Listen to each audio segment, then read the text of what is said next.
E agora vamos falar sobre COP29?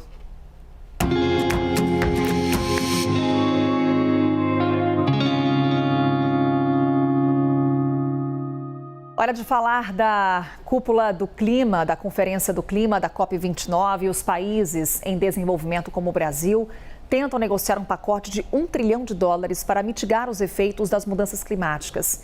E a gente pode colocar nesse pacote os desastres naturais, que vêm se repetindo em várias partes do mundo. Esse é o foco da COP29 nesse momento, depois da saída dos chefes de Estado, dos chefes de governo. O nosso enviado especial ao Azerbaijão, Américo Martins, continua por lá, acompanhando bem de perto essas conversas.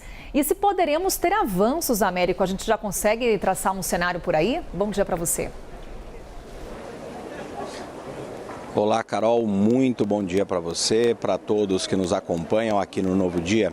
Carol, existe uma esperança de que essa COP consiga terminar com alguma boa notícia, que seria um avanço justamente nesse ponto que você coloca, o ponto do financiamento ao combate às mudanças climáticas.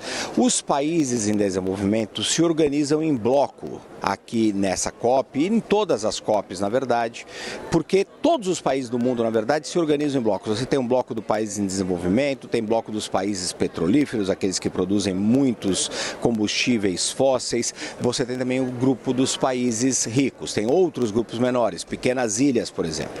O grupo maior dos países em desenvolvimento chegou à conclusão, com apoio técnico e também contas técnicas de economistas, que é necessário, a partir do ano que vem, uma soma de US$ 1 trilhão e até 300 bilhões de dólares por ano para financiar todas as mudanças, o combate às mudanças climáticas. Então estamos falando de uma soma muito grande, US$ 1 trilhão e 300 bilhões de dólares. Esse grupo ficaria satisfeito se aqui na COP29 chegasse-se a um acordo que os países ricos poderiam contribuir, por exemplo, US$ 1 trilhão de dólares. Já seria um grande avanço em relação ao acordo que existe ainda em andamento de 100 bilhões de dólares. É um acordo que basicamente diz o seguinte: os países ricos, os países já desenvolvidos, que foram aqueles que mais emitiram gases de efeito estufa e, portanto, foram os que mais contribuíram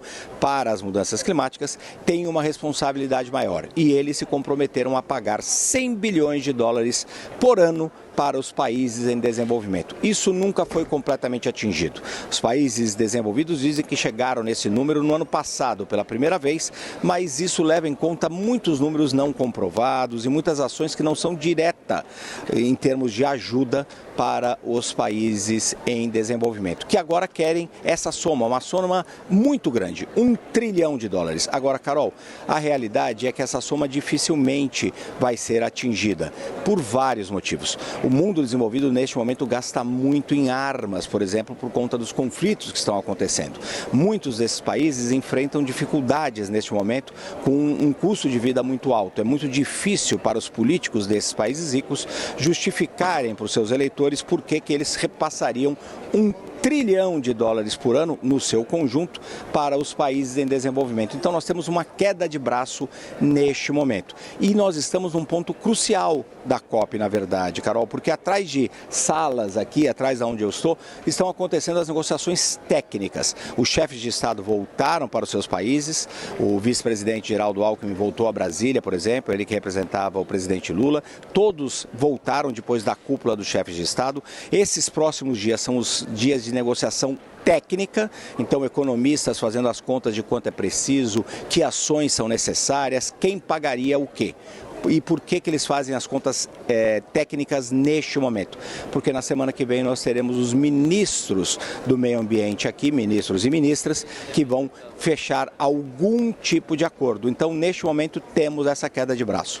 Países em desenvolvimento pedindo US$ 1 trilhão de dólares, pelo menos por ano, a maioria não em empréstimos com juros, mas em doações e investimentos em energias renováveis, por exemplo, e os países ricos deixando claro que não vão chegar chegar nesse número. Eu conversei, inclusive, Carol, só para concluir, com a enviada especial para o clima da Alemanha. É uma espécie de czar do clima na Alemanha. O Brasil chegou a discutir essa possibilidade de criar uma grande agência do clima, uma pessoa que tem muito peso nas negociações. O nome dela na Alemanha é Jennifer Morgan. Ela é muito importante nisso, porque a Alemanha é um dos países que mais participa das discussões para a preservação do meio ambiente e combate às mudanças climáticas. Nessa entrevista ela me disse duas coisas, Carol, que o mundo desenvolvido não trabalha com $1 trilhão, esqueçam isso, eles trabalham com um pouco mais do que os 100 bilhões que jamais entregaram, inclusive, e ela também disse que mais países precisam contribuir, não apenas os países desenvolvidos, os ricos clássicos, vamos chamar assim. Ela quer, por exemplo, assim como a União Europeia e outros países desenvolvidos, que a China e os grandes países produtores de petróleo também contribuam com dinheiro, financeiramente. Com relação ao Brasil, ela disse que o país já faz bastante tentando mitigar os efeitos das mudanças climáticas e preservar as suas florestas. Então, o Brasil não deveria necessariamente aportar dinheiro. Carol. Américo, aproveitar que você está com a gente para também trazer um pouco do panorama do que podemos esperar para a próxima conferência, para a COP30, que vai acontecer aqui no Brasil, em Belém, no Pará. Em que medida essas discussões que acontecem agora no Azerbaijão já preparam o terreno para o que vai acontecer no ano que vem por aqui? A COP que está acontecendo aqui no Azerbaijão, a COP29, é absolutamente crucial para o sucesso da COP no ano que vem. Por quê? Porque essas grandes questões precisam ser resolvidas aqui. Então, é importante que se chegue a algum tipo de acordo com relação ao financiamento, como eu disse, que é a grande questão. Muito provavelmente, Carol, não chegaremos a $1 trilhão. Essa não é uma meta realista do ponto de vista dos países ricos, que são os que têm o dinheiro que contribuiriam para isso. Mas se chegarmos a um acordo que amplie bastante os atuais 100 bilhões, já pode ser considerado algum tipo de sucesso. O importante é ter algum tipo de acordo, é ter algum comprometimento de que os países mais ricos e, eventualmente, os grandes poluidores em desenvolvimento contribuam para os países menos desenvolvidos, aqueles que têm mais dificuldades para combater as mudanças climáticas. Um outro ponto que está em discussão e que muito espera-se que avance é a regulamentação do mercado global de carbono. Houve avanços, mas ainda não fechamos isso. E existem outras questões, mas é necessário ter esse avanço aqui para que essas questões não continuem na COP30 em Belém. E por quê? Qual é o grande objetivo da COP30 na sua maravilhosa cidade de Belém, Carol? É resolver, fazer um grande balanço dos 10 anos desde o Acordo de Paris, que foi assinado em 2015.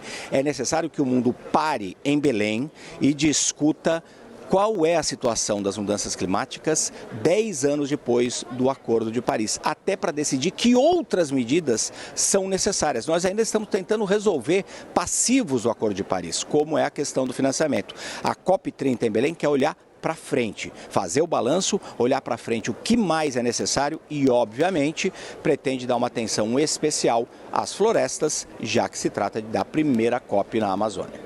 Muita expectativa por aqui, viu, Américo Martins, para a COP30 em Belém, no Pará. Obrigada, Américo, que segue acompanhando as discussões lá em Baku, no Azerbaijão, da COP29.